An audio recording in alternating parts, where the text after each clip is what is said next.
సమదృష్టితో తల్లిలా ఆదరించి ఎందరో దిక్కులేని వారికి ఆశ్రయం ఇచ్చి వచ్చిన వారికి లేదనకుండా కాదనకుండా అన్నం పెట్టిన అమ్మే రాఘవేంద్ర చారిటబుల్ ట్రస్ట్ అధినేత పూనూరి కృష్ణకుమారి. ఆ ఆశ్రయంలో ఉంటున్న వారి మాటల్లో అమ్మ ప్రేమను గురించి ఈరోజు వారి మాటల ద్వారా హెచ్టీవీ న్యూస్ ఛానల్ ద్వారా తెలుసుకుందాం. మీ పేరమ్మా? ఎవరమ్మా?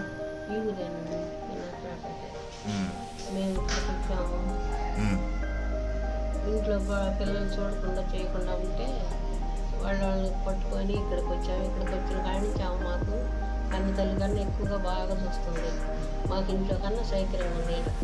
మాకు ఎవరన్నా తీసుకొచ్చి ఇచ్చినా తినేవి మాకు పెట్టిన తర్వాతే, మా అందరూ పెట్టిన తర్వాతే వాళ్ళు తీసుకుంటారు. భోజనం కూడా టయానికి పెట్టుద్ది. మాకు ఇంట్లో కన్నా సౌకర్యంగా ఇక్కడే బాగుంది. ఇక్కడ కన్న తల్లి కన్నా ఎక్కువగా చూస్తుంది.